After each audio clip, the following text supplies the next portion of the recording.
Reflitamos sobre a liturgia do ponto de vista do benefício espiritual. A condição para uma experiência mais profunda do sacrifício de Cristo no Calvário são 2 momentos de silêncio. Um antes da consagração e outro depois dela. No primeiro momento de silêncio, o sacerdote percebe as raízes espirituais do sacerdócio neotestamentário. Estes datam do derramamento do Espírito Santo sobre os apóstolos. No Monte Sião, foi instituído o sacrifício incruento e o Espírito Santo também foi derramado. Ainda hoje, pelo sacramento da ordem, o Espírito Santo torna presente o sacrifício de Cristo na cruz. A Igreja nasceu no Monte Sião, no dia da vinda do Espírito Santo. Na Bíblia, especialmente nos profetas, o Monte Sião, em Jerusalém, é enfatizado muitas vezes. Depois de Pentecostes, o Espírito Santo começou a agir particularmente por meio dos sacramentos.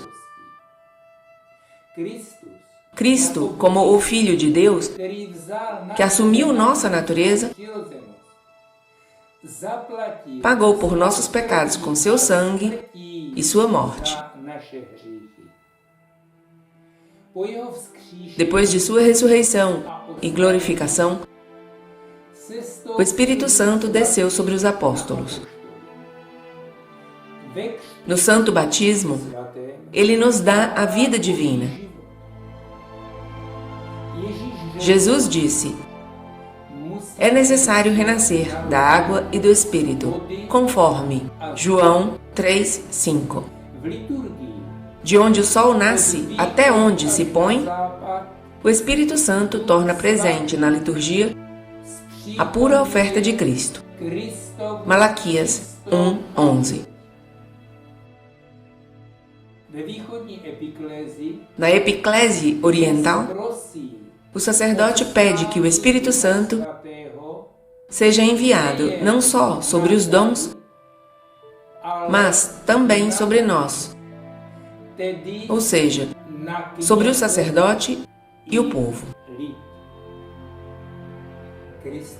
Um sacerdote de Cristo deve se esforçar em levar uma vida devota. Ele recebeu a unção do Espírito Santo na ordenação. Deve reavivar esta unção em cada Santa Missa, pela fé,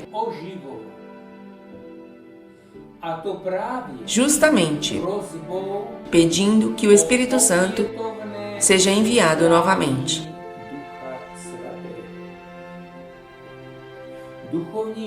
A vida espiritual do sacerdote está intrinsecamente ligada ao sacrifício de Cristo na cruz.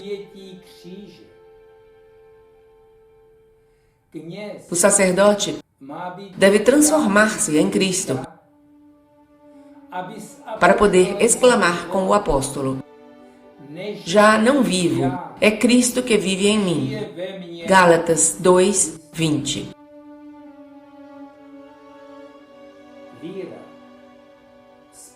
A fé relacionada ao pedido do Espírito Santo antes da consagração impede a rotina sem alma. Uma pausa de cerca de 3 minutos antes da consagração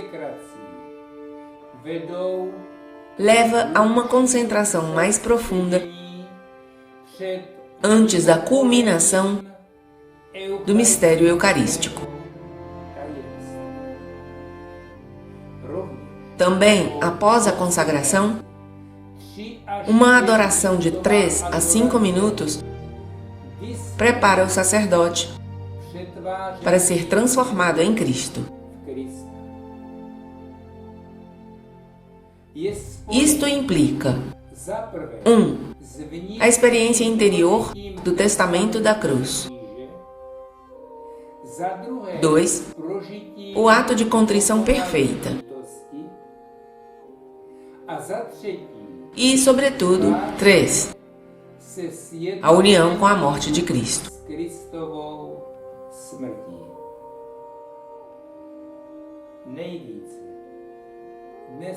O de que a Igreja mais precisa hoje é de sacerdotes santos. Não é necessário que todo sacerdote de Cristo tenha estigmas visíveis, como o Padre Pio. Mas cada um deles deve se esforçar para alcançar a união com Cristo crucificado. O sacramento do sacerdócio neotestamentário foi instituído juntamente com a instituição do sacrifício incruento de Cristo. Jesus tomou o pão e disse: "Isto é o meu corpo." E depois tomou o cálice de vinho e disse: "Isto é o meu sangue." Estas palavras referem-se à Eucaristia.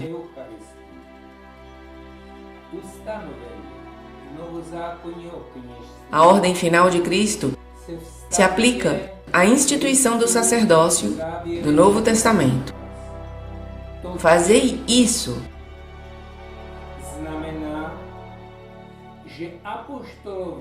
Significa que os apóstolos devem oferecer este sacrifício incruento não como um símbolo, mas para tornar presente sua consumação no Calvário.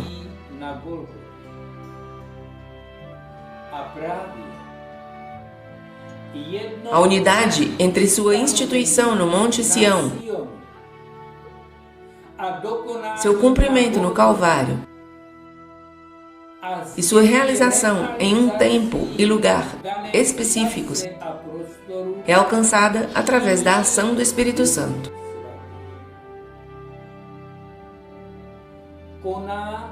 Ele faz isso por meio do sacerdote ungido para oferecer este sacrifício.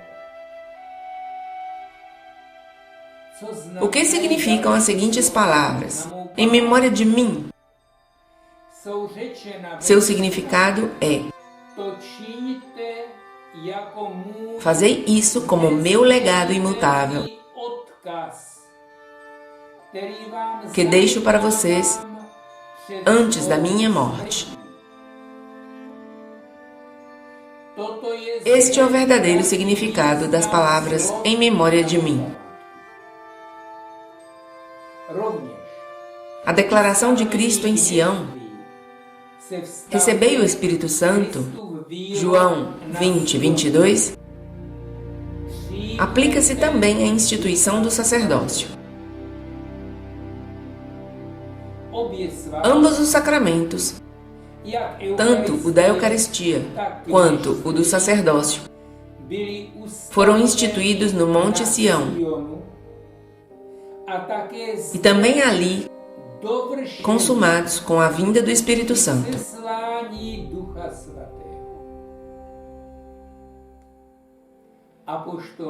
Os apóstolos celebraram a primeira Santa Missa no mesmo dia ou nos dias seguintes à descida do Espírito Santo.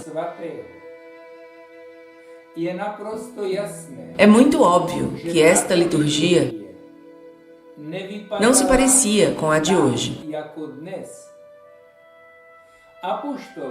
Os apóstolos oraram espontaneamente, mas o ponto culminante foram as palavras de instituição de Cristo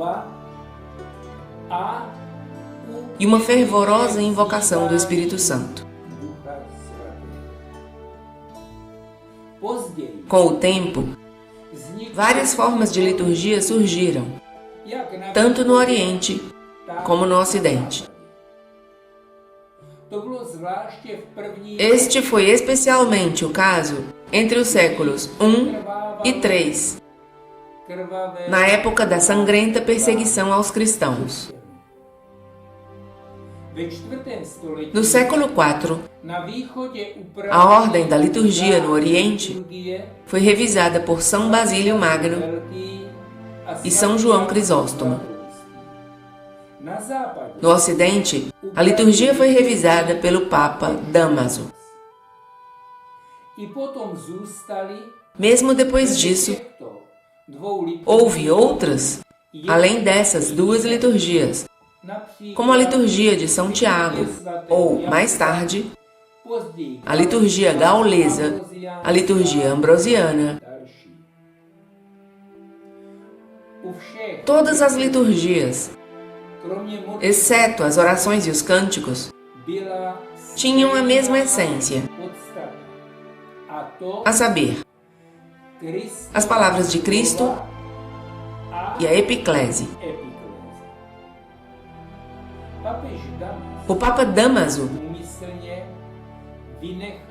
omitiu deliberadamente qualquer menção ao Espírito Santo, por medo de abuso. Ele assumiu que o Espírito Santo age implicitamente através do próprio sacramento da ordem sacerdotal. Sem o Espírito Santo, os sacramentos não funcionam na Igreja.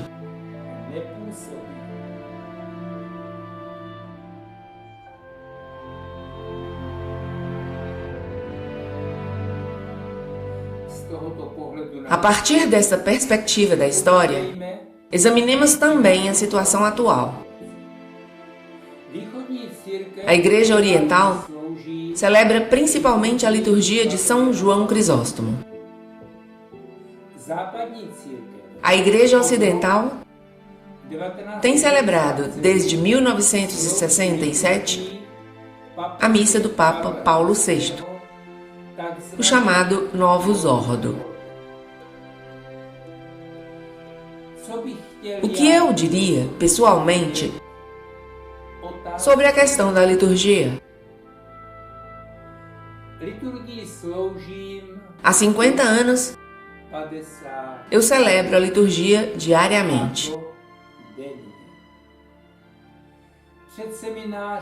Antes e durante meus estudos no seminário, eu tentava vivenciar interiormente a antiga missa em latim. Quando me tornei sacerdote, comecei a celebrar a missa de Paulo VI. Desde que entrei na ordem de São Basílio Magno e mudei para o rito oriental, há 30 anos, celebro a liturgia de São João Crisóstomo.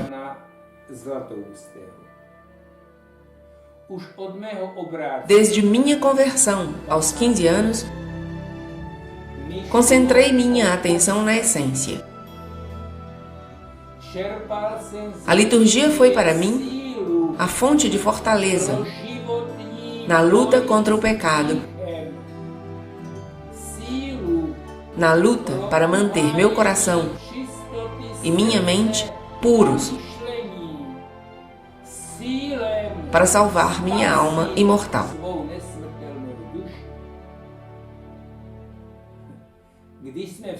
Quando, durante nossos estudos no seminário, vivenciamos o fim da missa em latim e começamos a celebrar a missa reformada com o altar voltado para o povo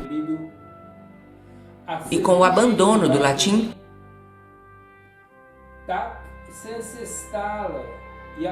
como seminarista, permaneci apegado à experiência espiritual da essência do santo sacrifício. Basicamente, portanto, não me importava se celebrava-se a missa em latim ou reformada. Achei a mudança externa desnecessária.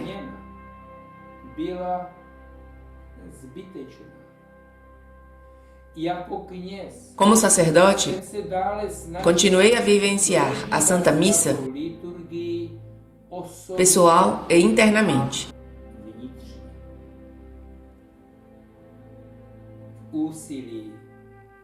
Continuei meus esforços para experimentar internamente a essência da liturgia, mesmo quando eu celebrava a liturgia oriental. O que quero dizer? Com efeito, gostaria de encorajar os sacerdotes de rito latino e oriental, bem como todos os crentes sinceros, a experimentar mais profundamente este mistério da fé.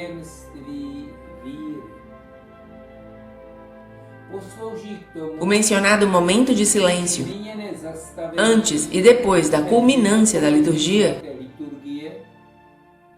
pode ser útil a este respeito. O mistério da fé culmina na epiclese ligada à consagração.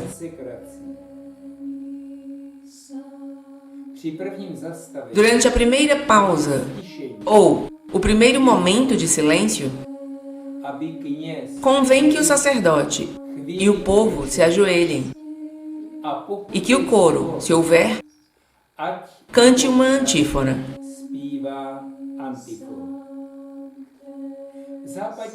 Na liturgia ocidental, é melhor cantar Veni Sancte Spiritus na primeira pausa. O sacerdote e os fiéis estão em espírito em Sião, onde Jesus instituiu o sacrifício incruento. Ao mesmo tempo, os apóstolos foram ungidos ali e capacitados pelo Espírito Santo para oferecer o sacrifício de Cristo. Esta é a nova e eterna aliança selada com o sangue de Cristo. Depois da consagração, há um segundo momento de silêncio, em que o sacerdote e os fiéis permanecem de joelhos e todos percebem o seguinte: agora estou em espírito ao lado da cruz de Cristo, ao lado da Mãe de Jesus, no lugar do apóstolo João. Jesus me vê e fala comigo. Agora, no momento antes de sua morte, Ele também me deixa a mim sua última vontade e seu testamento com as palavras: eis aí a tua mãe.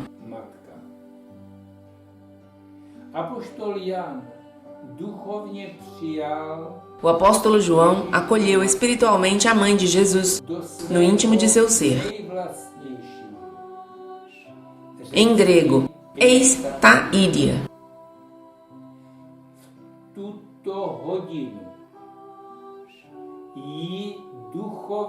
Neste momento, eu a recebo espiritualmente como ele fez quando estava ao lado da cruz.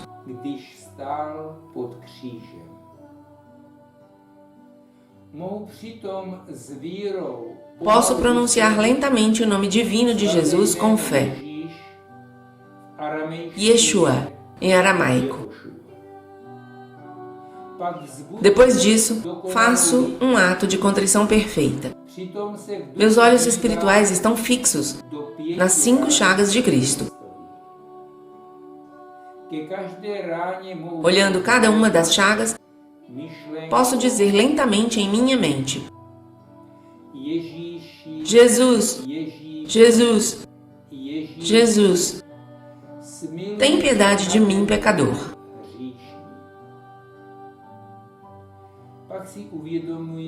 Então, percebo a essência da consagração, ou seja, a atualização da morte de Cristo, na qual fui imerso pelo batismo. Romanos 6, 4.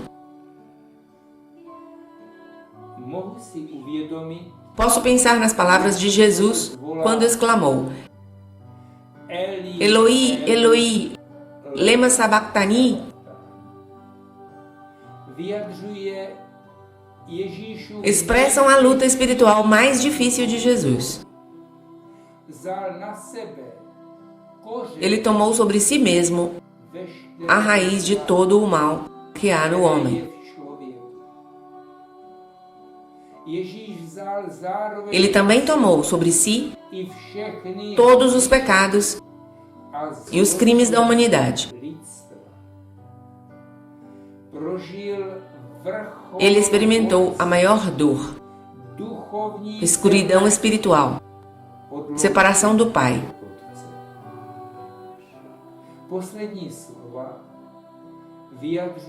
Suas últimas palavras expressam que a abertura de uma brecha na escuridão espiritual que cerca o homem foi consumada.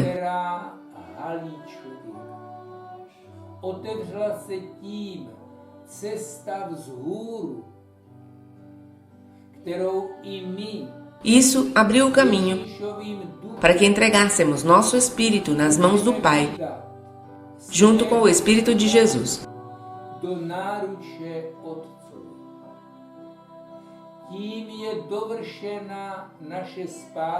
A nossa salvação, que está na nossa união interior com Jesus, é assim consumada.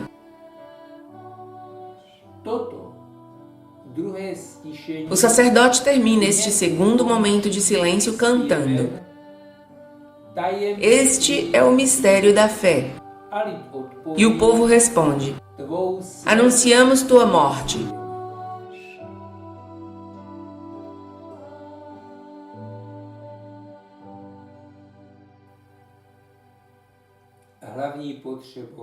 A principal necessidade hoje em dia é a metanoia, ou seja, a conversão de nossa mente e de nosso estilo de vida a Deus.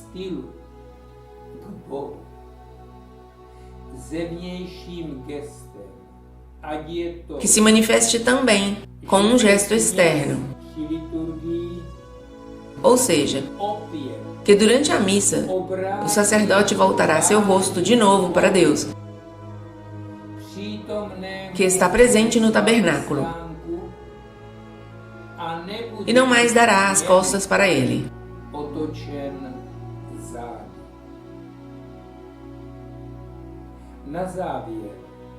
Finalmente, um breve resumo das duas pausas.